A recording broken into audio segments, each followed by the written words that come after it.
Okay, so there's 7 principles of hermetic philosophy, and we're going to look at just 3 of them tonight. The first principle is called mentalism. The Kabbalion says the all is mind, the universe is mental. Similar to that Buddha saying over there. What's that say? All that we are is a result of what we have thought. The mind is everything. The mind is everything. These teachings, it permeated all of these world religions. The all is mind, the universe is mental. What does that stack up to? It refers to the creator of the universe as the all, the infinite and unerring intelligence, wisdom and creativity. The universe exists as a thought in the mind of the all. Here's an interesting thing. Modern science is now saying that the universe exists as sort of a hologram, and matter, which was previously thought of as solid, is made of nothing more than vibrating strings of energy waves, those wavicles that we talked about. If you've seen the movie The Secret, you've heard that thoughts are things. You can manifest things by simply thinking about them, and they come into your life. Hermetic says that the whole universe is a thought in the mind of God. And in the book of Genesis, it says that God spoke everything into existence, and since things are made of energy waves similar to sound waves vibrating at various frequencies, that makes perfect sense, because if God spoke everything into existence, everything is just made of these little energy waves, these little sound waves, because God spoke it there, so we're made of sound waves. So these little strings of energy that makes up me and you and the chair and the building and your car is all just sound waves.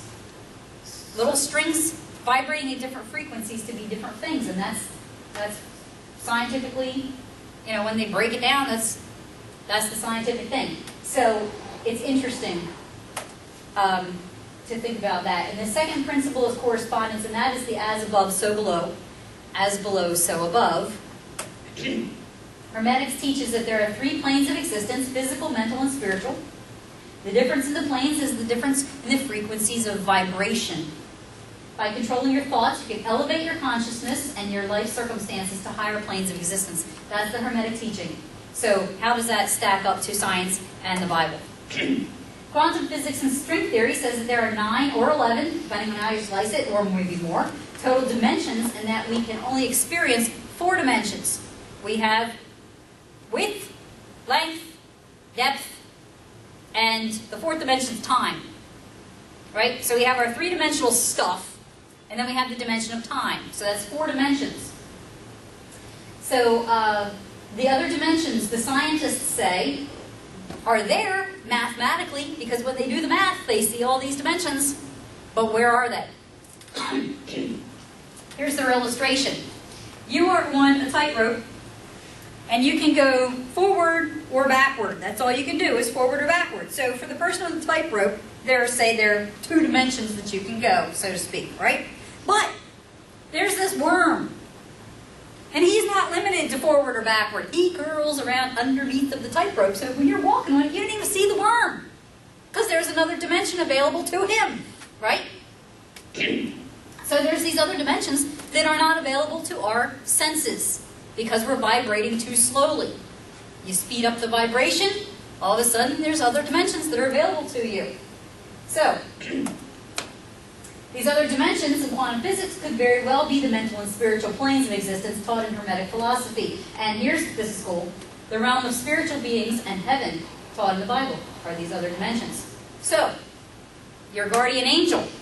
Since we can only see from infrared to ultraviolet, what is there on the higher and lower light waves that we can't see? Perhaps you can't see your guardian angel because his wavicles are vibrating so high and so fast that he's operating in another dimension that your senses can't sense. But nevertheless, like the worm on the tightrope, he's right there with you. And when angels manifest so that people see them, they slow down their vibrations so that we can see them here in 3D. Because all we can see is 3D. And we experience time, so that makes it 4. But all we can see is 3D. They can see, who knows, they can see 9D. We don't even, it's hard to grasp that. But they're there. We can't sense them. He's like the angels, like a worm on a tightrope. He's there. So angels are vibrating higher, and it puts them in another higher dimension. So if we vibrate higher, what's available to us?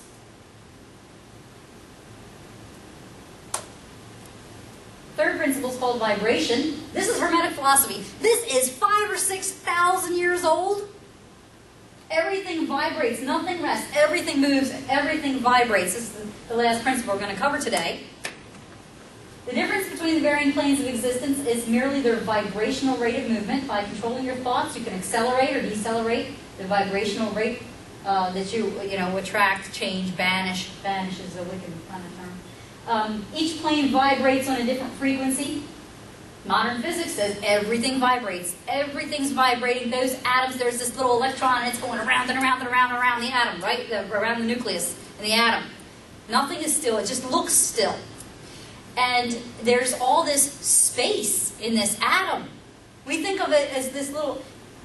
If you blew an atom up to the size of St. Patrick's Cathedral, the electron would be circling around the outside of St. Patrick's Cathedral, and the nucleus would be a grain of sand on the floor in the middle.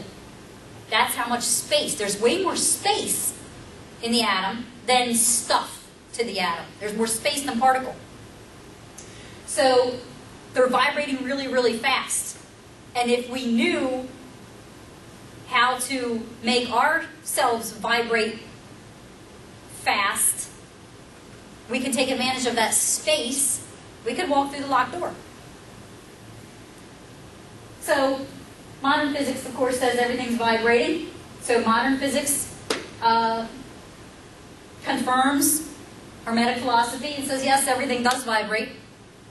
The slow, solids are the slowest, then liquids vibrate faster, then gases vibrate real fast, and then, the stuff on the other dimensions. So that's a bit of Hermetic philosophy, and it's scientifically validated. But here's the exciting part. It holds a promise of unlocking the power of quantum mechanics through raising vibrations and becoming able to perform miracles, or magic, however you want to call it. And Jesus said, you can do what I did, didn't he? Jesus said, all the miracles that I did, you can do them too. But we don't believe it. And the belief is everything. It's hard to get to the point where you believe stuff. Because even if you believe it on the surface with your conscious mind, your subconscious doesn't believe it. So you got to crack your subconscious. When you do that, by a process of sanctification, by a process of becoming more Christ-like, by a process of raising your vibrations, by a process of eliminating all of the clutter in your life and becoming holy, you raise your vibrations, more power is available to you. And that's the journey. That's what we're called to. We're called to continuously become more Christ-like. Why? Why does he want us to be holy? Why does he want... He wants us to have this power. He wants us to do the stuff he did. He said you can do it. He told us to do it. But this is not taught. You don't hear this stuff. And if you start looking into it, they go, oh no, that's ancient Egyptian stuff. That's Wicca stuff. That's New Age stuff. That's stuff Buddha said. You don't want to go there.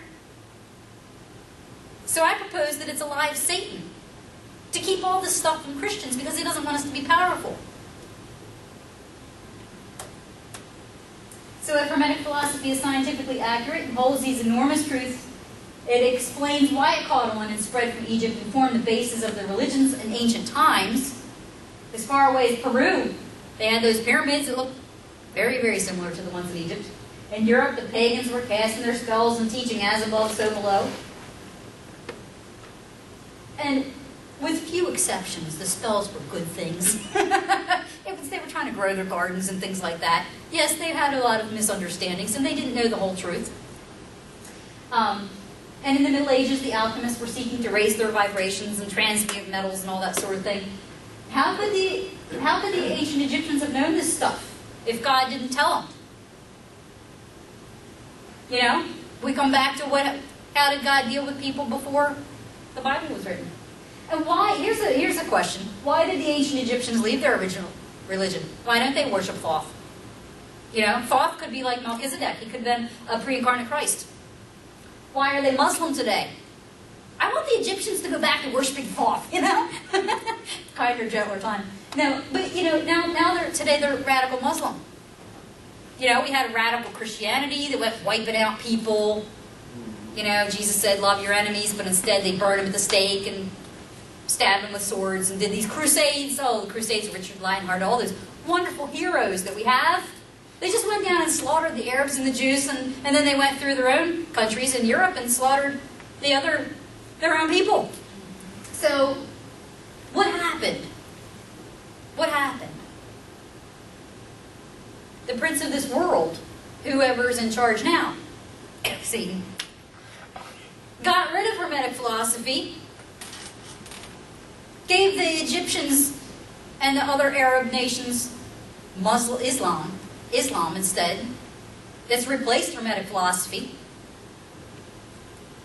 And in Hermetic philosophy and in Wicca, you know, the big thing of Wicca, their first rule is, they say this is the whole of the law. Harm none, do what you will. That's the big Wicca tenet. Harm none, do what you will. Okay? Harm none. They were peaceful. They were peaceful. They weren't out to hurt anybody. And the church came in and killed them. So anyhow, I propose that, you know,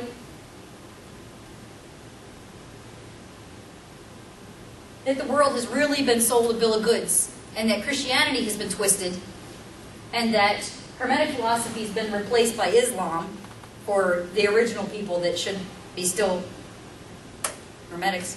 And we go back to our original question, how can we know that the Bible is true and that Christianity is the right religion?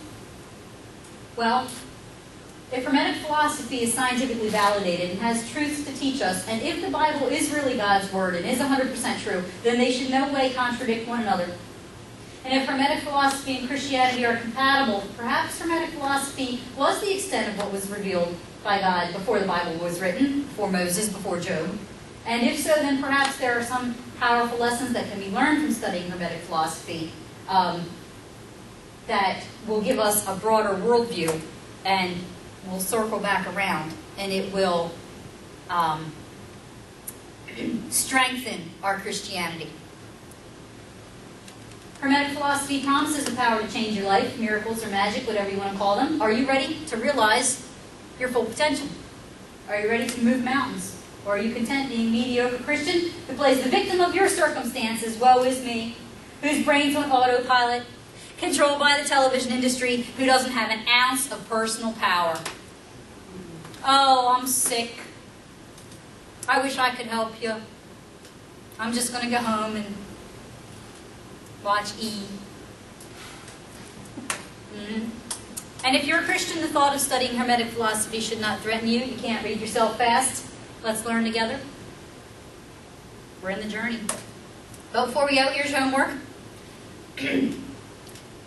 I'm big on reading the Bible. I mean, really big on it. And I have a problem with a lot of churches who don't put the emphasis on it. You know, the Our Daily Bread. I mean, that's nice, but it should be a supplement. If that's all you're getting, you're malnourished. It's just not enough bread. Okay? You know, 2 verses and a little feel-good message. It's nice, but that's not gonna help you grow. So you really need to dig in. You need to read the whole Bible. Just read it all, right? I'm not even sure pastors like read for an hour a day. You know, what are they? I'm sorry, I shouldn't go there. 8 hours a day. What do they do? So, but no. So get a 1-year Bible, and I would propose to read 4 days worth in one day. Take you maybe an hour. If you have the television turned off, you have all this time, right? So read your Bible an hour a day. You're going to end up reading it in 90 days. If you're reading 4 days worth in one day, right? Do the math. Does that work? Am I right? So you're going to read the Bible in 3 months. Don't take a year to read the Bible. Read it all at once, because when you read it all at once, you'll get the big picture. If you read a little, and read it from start to finish. Start at the beginning, read all the way through. Because if you read about David and killing Goliath, and then you read about Noah and the ark, and then you read about, you know, you're getting all this fragmented stuff, and you don't have the full picture of what really happened start to finish.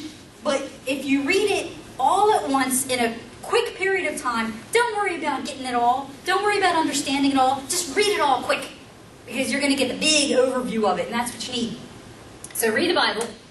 stop watching television and detox your mind. I'm so big. I'm a transcendentalist. I didn't go into that. We killed the cable. Good for you. Good for you. Good for you. I have not had a working television in my home. I don't know for how long, but most of my adult life. Jones is my son. He was raised without television. Up until the time I think he was 5 or 6, we had a TV that got Channel 8, which we never watched, and PBS. So he watched Mr. Rogers' Neighborhood and Sherry Lewis. They're both gone. But, you know, we didn't raise my kids on TV, and they're not any worse for it. Actually, Jones has a television program. He's an actor. He's on TV. But it's a good family-friendly show. But anyhow, what I'm saying is, you're programmed. It programs you. It gets in there, man. All those commercials and subconscious messages and all that. If you just get rid of all of that and you're not influenced, it takes a little while. The fog lifts, and then you can think. See, we're not thinking. We're asleep as a whole. We're asleep. So stop watching television and watch the movie The Secret, or listen to Earl Nightingale's recording The Strangest Secret, because even though the movie The Secret is a New Age thing, don't let it offend your Christianity, because there are really good scientific truths in there that it would be nice if there was a Christian equivalent to The Secret. It would be nice if there was a Christian equivalent to these different things that we need to talk about, that we need to learn. But the Christians have been so scared of it that they haven't produced these things, so that we don't have the learning materials that are from a Christian perspective. So we have to go into the world and dig these truths up somewhere else. They are all in the Bible. Everything that you'll find that's true out of these things is in the Bible, but we're so used to hearing them using Christianese, and we're so used to being taught that it means this, that now we can't come at it with the beginner's mind that the Buddhists say, always have a beginner's mind. We're tainted, so we're not going to easily recognize these truths, even though they are all in the Bible. So I'm saying go out there and look at these things. The Secret is a very, very powerful movie. So I have some back there, but you can rent it on Netflix. I have some things in the back, but just for convenience sake, if you want. But get on Netflix or some used books on Amazon for a nickel or whatever. And that's it. That's it for tonight. Thank you all for coming, and hope to see you next week.